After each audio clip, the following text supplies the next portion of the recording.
The impudence, the audacity, the unmitigated gall of those knuckleheads of liberty podcasters, daring to voice opinions outside the mainstream of accepted thought.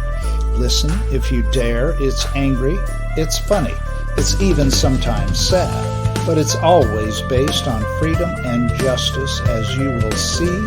Here's our host, Jason McPhee. Welcome to the Knuckleheads of Liberty. We're coming at you on October 3rd, 2022. Always seems like we're one step closer to the abyss with this Biden administration, but today we have a little bit of a diversion to take you away from that. We're going to home in on the U.S. Senate race in Philadelphia, and we have a special guest, too, on that. So let me introduce you to our panel here. In our upper left-hand corner, we have Leon, the word Brathwaite, last word in Liberty. He is a retired engineer in the state of California. And in our upper right-hand corner, we have our special guest today. He is Erik Gerhardt, and he is the candidate for U.S. Senate for the Libertarian Party in Pennsylvania. So that's we can't wait to talk to him and find out a little bit more about what's going on with that. So Erik, do you want to tell us a little bit about, I guess, your about how your run for Senate is going and what made you decide to run? Well, yeah, Pat Toomey was retiring, I saw an open seat, and that's the best time for any kind of a third party even put their name into the ring. I'm more of a go big or go home kind of guy. I ran for president in 2020. That's when I kind of got involved with the Libertarian Party itself and started making connections that brought me to the point where I could get the nomination for the Libertarian Party of Pennsylvania for the U.S. Senate seat. And I think the campaign's going good. I've met a lot of really great people. I've heard a lot of really interesting takes on ways to fix things by talking to people, because I'm in construction. So just getting out there and letting it bear and talking to the real grit of issues is something that I do even with my clients, and they're appreciative for it because I'm open and honest about it. So what would you say, Erik, what would you say is the biggest in Pennsylvania right now? I mean, I know there are a lot of things in the news, but what is the biggest in Pennsylvania? I mean, the mandates, the lockdowns, the way they're treating the children in schools. I mean, the fact that the kids in Philadelphia have to go back to school with masks still on. I mean, you're really hurting their social development by not allowing them to see their other friends' faces or even get the reaction that their friends have by seeing their faces. It's really like a social coercion of people to some kind of bending the knee or bending the will of the people so that they can be more controlled starting at a young age. And the whole thing with the introduction of the CRTs and stuff like that, of which there is stuff like that in some of the schools around here, that it just needs to be gone. They shouldn't be talking about sexual experiences and stuff like that with the young kids. I mean, that's, in my opinion, child abuse. The masks are child abuse. Just the health of the children, and saying that the parents have no right to say what their kids should be taught or even be told if their kids want to be a different pronoun at school or even are considering it. Like, I know 30-year-old adults who don't know what they want to do for career choices, but you want to have kids be able to decide whether they can change their gender at a young age. Like, that should be something that when the kid becomes an adult, they should decide that issue then and only then. And it should be their decision in first place regardless. And then, so as a result of some of the issues around the schools, is school choice coming to the surface at all as an election issue? I'm bringing it up as much as I can when we do talk about education, that a school choice bill should be put in. I've read the one that just got passed down in Arizona. There are some things to be tweaked in it. It had no provision saying that homeschooling would be allowed, of which homeschooling should definitely be in the wording of the bill to allow for people to teach their kids at home, because that sometimes is some of the most hands-on and best educations a kid can receive. Yeah. I see. You know what's so horrifying with all of this COVID stuff that you've talked about, masking the kids and all this? It seems like this is the population that is the least at risk from COVID, and yet we Mhm. put all of the burdens on them. I mean, the kids don't seem to have, well, they just don't have a political voice, and all the people who claim they're speaking for them really have their own interests. Whether it's the teachers unions or anything else like that.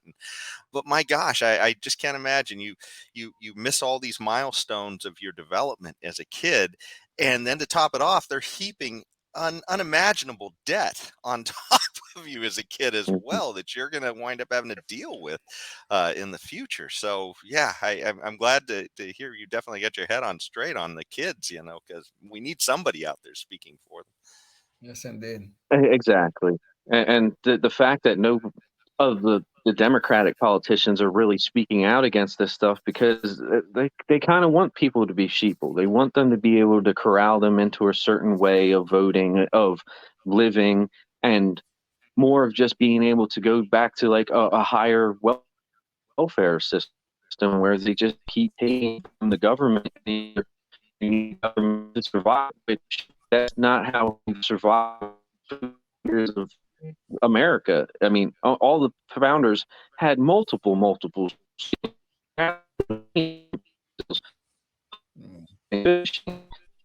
Mm. working, all the skills in between that if you needed something, you had to make it. But now our civilization in this modern age is just you can go to your phone. Like I'm on my phone right now. I'm having a conversation with you guys halfway across the country. They couldn't do that then.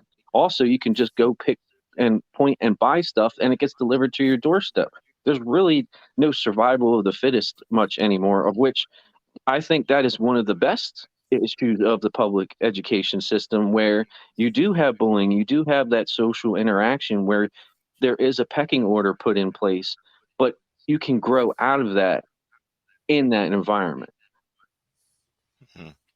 Just curious, one of the things we usually try and ask our guests is, because as we talked about with the kids, they're going through the public schools and they're, just getting all of this terrible indoctrination and all of these ideas of shoving masks on them and everything else, but it's not intuitive that they're going to learn about liberty in those places. So how did you learn about liberty? How did you come to thinking this way? Because um, it's for me, I didn't hit me until my 30s. So I mean, Mhm. that's when I found out about Milton Friedman and Free to Choose, and then a whole rabbit hole of things there. But just curious for our listeners because maybe there's some secret sauce out there somewhere that can, we can figure out I what the mean, recipe is for getting people. yeah, I mean, I think my real journey toward libertarianism started back when I was in the Boy Scouts with my mom pushing me into the Cub Scouts and being a den mother. And she was with me through every single grade, all the way up into the highest grade for the Cub Scouts. And then when I went to the Boy Scouts, I got more of the leadership positions where I became a patrol leader for my troop. And then the year after that, I became the senior patrol leader. And then during my time while I was the senior patrol leader, I was also a den chief for a Cub Scout group underneath that. But the eldest people in my scout troop were like World War II vets. And they'd always talk about how the freedoms and stuff, and you have to fight for it, and their experiences of having to literally fight for freedom in another country for other people. And the stories that we heard around the campfire and the standards that they held me to back then, I didn't really understand the meanings of them because they held me to three times a higher standard than everybody else, of which it kind of drove me away from the scouts toward the end. Plus, had family issues, which I just needed to take a step back. But my mom pushing me into there because growing up, she pretty much raised me. My dad left early. That you know I've learned a little bit of independence that way, and then you know all my experiences with construction and meeting people and getting different viewpoints, and then just being able to always objectively look at situations from the outside and looking at the Democratic and Republican Party, I just didn't see any other choice of a party where I should go. And then I got into the Libertarian Party, of which it's now my home because the people and the intelligence of the people that I've met is top notch and off the charts. Plus, the amount of entrepreneurs in the Libertarian Party is We just click. So are the people of Pennsylvania very receptive to your message? Yeah, yeah. I mean, they always ask me, "What am I going to do for you?" And I'm like, the first thing I want to do is, make the government smaller and less intrusive into your lives, and that already starts ringing bells, no matter how you put it. A lot. I haven't even had to sell myself that hard. I was just like, I'm running against Fetterman and Oz, and they're like, "Oh, they're two goofballs. You got my vote." Like, I didn't even have to tell them any of my viewpoints. They just don't want either of those choices. It's Yeah. it's really sad that it's come down to, it's like it's R or D or nothing. But a lot of people are open, like waking up to be a change, a third party, or just another option, a younger generation to start building a real future, because they're just, as we were saying earlier, just driving us right down into the toilet. Yeah. Yeah, well, that's one thing too. We hear a lot about that race from the outside about, we hear about Fetterman and we hear about Dr. Oz, and we hear about what a hard time they're having a debate. I guess these guys haven't asked you if you wanted to debate. I assume, right?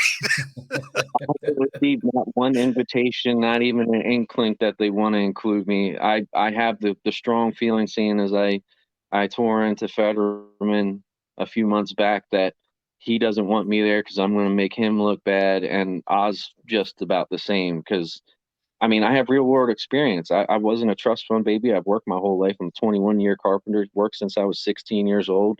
I just started my own business about 6 years ago, and I had to put my dad out of business. Like, this, some like school of hard knocks is where I come from, and I don't know that they're ready for somebody who can really have a conversation and make legitimate points to the argument. Hmm. Well, what are some of the key aspects that you're pushing in your campaign to promote liberty in Philadelphia, or in Pennsylvania? Yeah. So,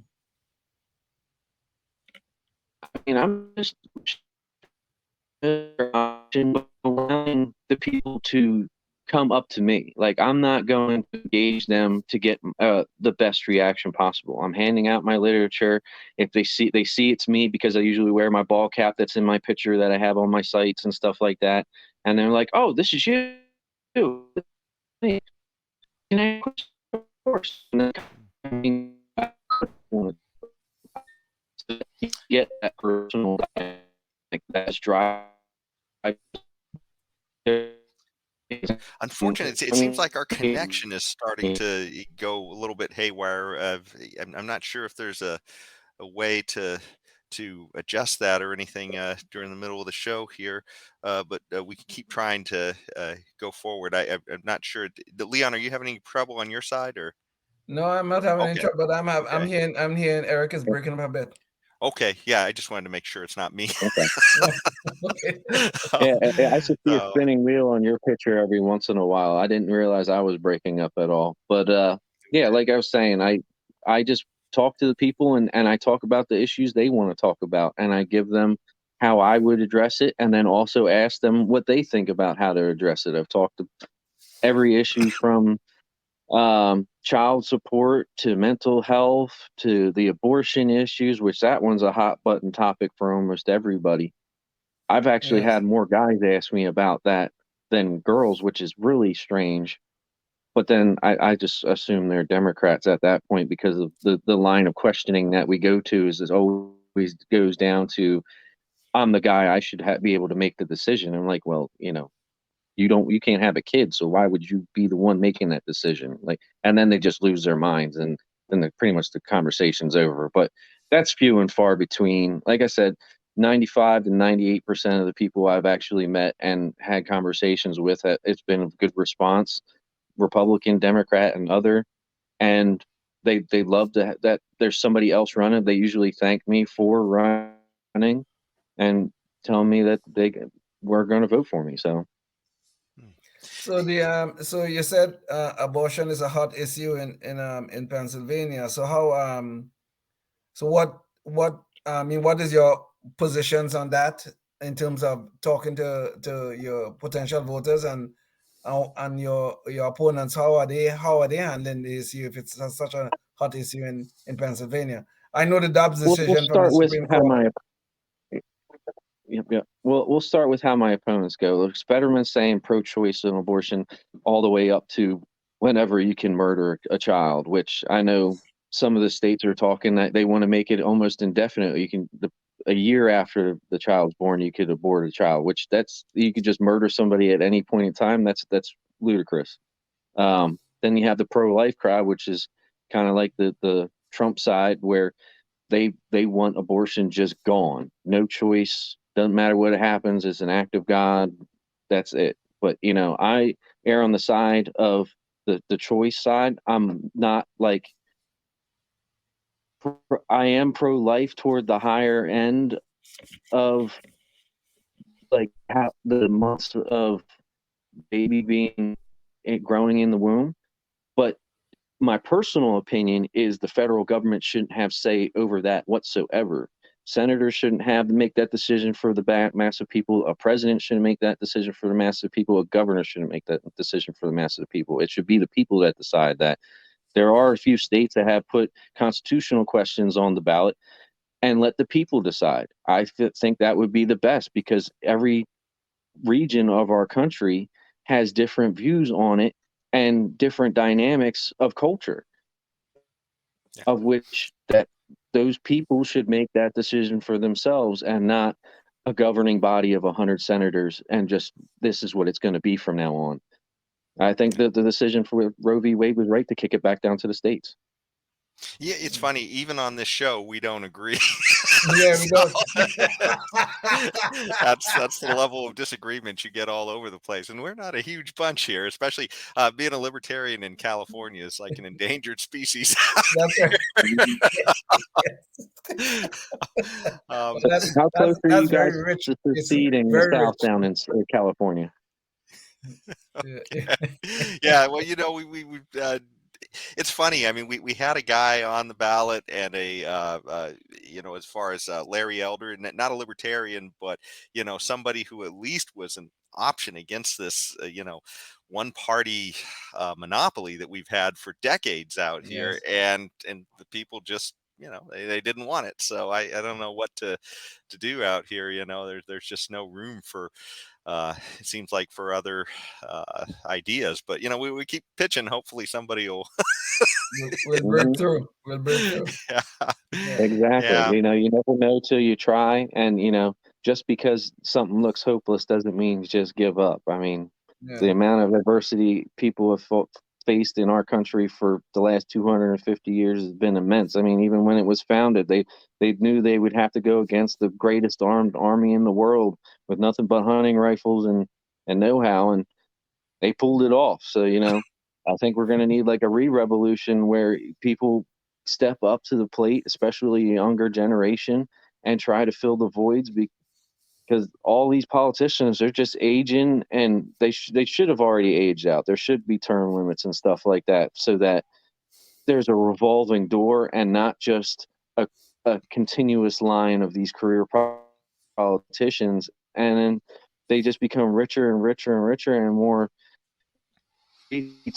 That they can just accumulate more and more power, that there is no progress. We just keep going down this rapid decline of I'm right, you're wrong, and if I'm in charge, you're going to have to listen to me, which that's not a democratic system at all, as much as they want to keep calling it a democratic system. But you just raised, Eric, you just raised the issue of term limits, which I find quite interesting, and there are some philosophical disagreements about that among many people. So there's, on one hand, there's the power of incumbency. On the other hand, there's the complacency of the voting public. And you seem to support term limits. Could you expand on that just a little bit? Because I mean, people on the other side of your argument will always say the best term limits is our power to vote. If we don't like them, we should vote them out. But then there's the power of incumbency, and then there's complacency. So could you expand on that just a little bit, your issue with term limits? Well, if you have somebody who's the incumbent and they have the finances, of which is one of the biggest issues I'm dealing with right now, is I'm going against two pretty much multimillionaires, and Yes. I don't have the funds to fund my campaign and get on the TV at any given moment with millions of dollars in funding and dark money and all this stuff. The connections that they make while they're in office usually are, like I said, to garner more power and be able to keep their position. But when you have Yes. term limits, you can limit that power. But then in pairing with putting term limits in there, I've heard the argument is, well, they can sell their position out on their way out and they can do back corner deals and stuff, of which there should be process. Oh,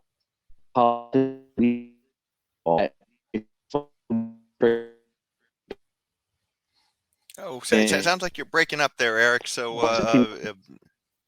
Yep. Okay. Yeah. oh, wait. There should be like an audit process. Can you hear me? Yeah, we got you Can you hear me now. now? Yeah. Now, yes. Okay. Yeah. Okay. So, for the term limits, at the end of the term, there should be an audit process on every politician as they leave office. So if there's any back corner deals, they should be prosecuted to the full extent of the law, because you can't sell the position for profit. It says it in the Constitution. So you should go back and hold our politicians to the highest standard.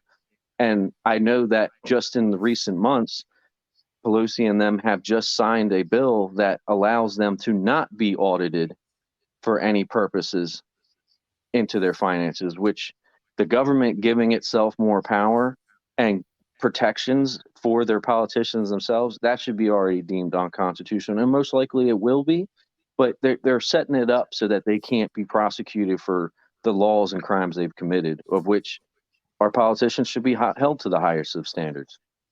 Yes, I agree. So, Eric, one of the things I wanted to ask you about as well is, what are some of the main challenges that are confronting you? I mean, this is something that, for anybody who's sort of liberty minded, sitting back and they're thinking that they want to, make a difference and go out there and do something. What are some of the main challenges that you've been experiencing in this, and also, well, what kind of help are you getting from the Libertarian Party in confronting some of those challenges? Truthfully, one of the biggest challenges I'm facing is, the financial issue. I'm not well off in any way, means, or form. I have to go to work after I'm done talking with you guys. I work for my company, and I have no choice but not to continue to work through my campaign. I had to work on jobs through my entire presidential campaign. You got to be willing to put in double the amount of work that you would be, especially coming from a position where you're not in. Always you should prepare mentally for some. I've had a lot of fellow libertarians helping me with social medias. They've been helping me with setting up events. I've been pretty much sniping a lot of my fellow libertarians' events for other campaigns and joining them so that they get the exposure with my assistant being there for or whatever we're running for. And, a little bit of teamwork makes the dream work. So, the fact that we can all work together and then we each have our own niche of something that's a personal issue to ourselves, you sell that. And then if somebody has a different issue, you talk to the person that has the best opinion on that, or that's their niche. Okay. Yeah, it's kind of getting a little bit garbled up there from the connection, but it sounds like mainly some of the biggest help was really sort of joining some of your fellow libertarians in Yeah. campaign efforts and getting together with them to sort of almost pool efforts. It sounds like. Mm-hmm. Yeah, I mean, Yeah. I don't see why. I mean, especially that I'm a statewide candidate. If there's local stuff and events people are holding in their local counties, I have to get out to the counties anyway. So just hop in on their event or set up stuff together where they come out of their county if it's on the border, because people do travel outside their counties, and meet as many people as they can and spread the word of mouth as much as possible in a group effort. Okay.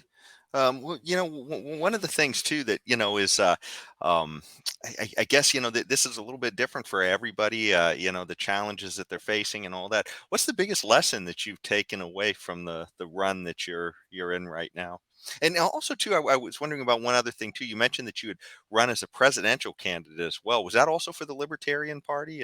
And are you experiencing are you taking away different things from this run than that? Yeah, I did run as a libertarian for the president in 2020. The biggest thing I've seen is, you just don't give up. I mean,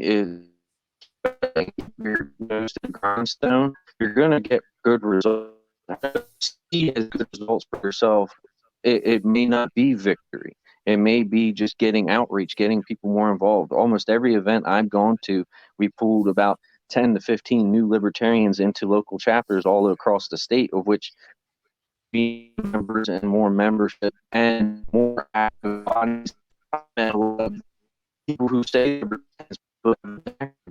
getting activated because they bumped into me. I mean, there's multitudes of good things that I've been seeing and have been happening since I've been running, and it just keeps me to drive to keep on going forward and get out there and keep pushing forward. Hmm. James, could you pull up the website too, real quick? I'm not sure if we pulled that up at the beginning, but I just wanted to make sure it's there. So we're getting near the end of the show, and I wanted people to be able to know where they can go to find out more about Erik. Erik, if we're got about a minute and a half left, is there any kind of message you'd want to leave the audience with? Any last minute takeaways? Yeah, I mean, I've heard a lot that a vote for me is a vote for Fetterman or a vote for Oz, but truthfully, a vote for me is a vote for me. And if you guys vote for me, you're getting something that's never been in PA before. And I'm a young man, and I'm going to devote my time and dedication to this country. So if you guys go out to the polls in November, you pull my lever, you're going to get exactly what I say, and you're going to get a lot of extra things that I didn't even come up with yet, because I'm going to dedicate my time solely to this position. Yeah, no, this is, we're really glad that you're out there running and pitching for, Liberty, because, well, I tell you, there just aren't enough people doing it. And, I really hope that the people that are watching, will take you as an inspiration and say, hey, I gotta stand up and make a difference in my community as well. So thanks so much for what you're doing out there in Pennsylvania. So. Not a problem. And Well, everybody I think it's important. It is important Yeah. to make a distinction here that the Republicans, the Democrats, is just different versions of big government. That's it. That's all it is. Yeah. And with that, we'll have to leave it there. We've reached the end of our show, but thanks so much for tuning in. We're going to have Erik on a panel discussion in just a little bit on some other news topics, but so you can catch that later. But otherwise, we'll see you at the next show. Until then, stay free. Yes, indeed.